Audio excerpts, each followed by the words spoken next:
ආයුබෝවන්. වික්ලාංකා චැනලයට ඔබව ආරාධනා කරනවා. අද අපි කතා කිරීමට යන්නේ AI Artificial Intelligence ක්ෂේමයේ 2025 වන විට සිදුවන විප්ලවයක් ගැන ඉගෙනීමේ ක්‍රමය හා හඳුන්වා දීම.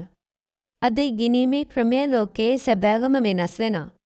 Personalized learning පද්ධතියක් සහ AI tools එකතු කිරීමෙන් අපට AI අලුත්ම ක්‍රමයකින් ඉගෙනීමේ අත්දැකීම ලබා දිය හැකිය. Personalized learning යනු කුමක්ද? Personalized learning යනු සෑම සිසුවෙකුටම ඔවුන්ගේ හැකියාවන් හා වර්ධනය අනුව විශේෂිත ඉගෙනීමේ ක්‍රමයක් ලබා දීමයි. AI එහිදී සාර්ථකව ක්‍රියා කරනවා. AI මගින් සිසුන්ට අදාළව වෙනස් වෙන content හා exercises ලබා දෙමින් ඉගෙනීමේ පද්ධතිය නිර්මාණය කෙරේ. 3. AI tools මගින් ඉගෙනීමේ ක්ෂේමය වෙනස් වෙන්නේ කෙසේද? අද AI මගින් භාවිතා කරන උපාංග සහ ක්‍රමවේද ඉගෙනීමේ ක්ෂේමයේ නව අදහසක් ලබා දෙයි.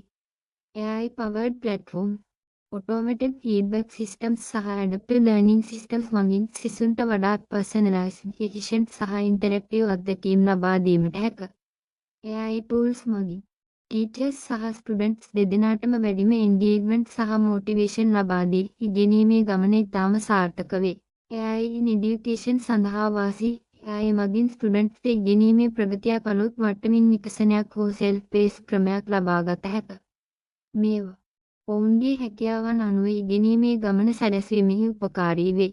අනෙක් අතට ටීචර්ස් සඳහාද AI tools මගින් ස්ටුඩන්ට්ස් progress පරීක්ෂා කිරීම සහ learning paths පරිශීලනය කිරීම පහසු වේ. AI in education සඳහා අභියෝග කෙසේ වෙතත් AI සහ personalized learning ක්‍රමය ආරම්භ කරනවාට පෙර කිහිපයක් වන අභියෝග මතුවනවා. data privacy, security සහ ethical concerns ඒවාට පදනමයි. AI ක්‍රමවේද හඳුන්වා දීමට පෙර එම systems ප්‍රමිතීන්ට සහ ආචාරාත්මක ක්‍රමවේදයන්ට අනුකූලව ක්‍රියා කළ යුතුයි. AI in education අනාගතය 2025 වන විට AI powered learning systems මගින් සෑම ස්ටුඩන්ට් සඳහාම විශේෂිත ඉගෙනීමේ ක්‍රමයක් සැලසීමේ අරමුණ ඉතාම පිළිගත් වේ.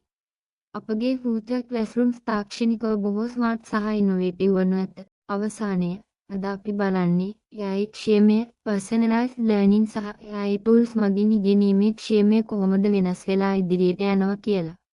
ඔබට මේ වීඩියෝව වැදගත් වුණා නම් එක් ලංකා channel එක අනුග්‍රහය කරලා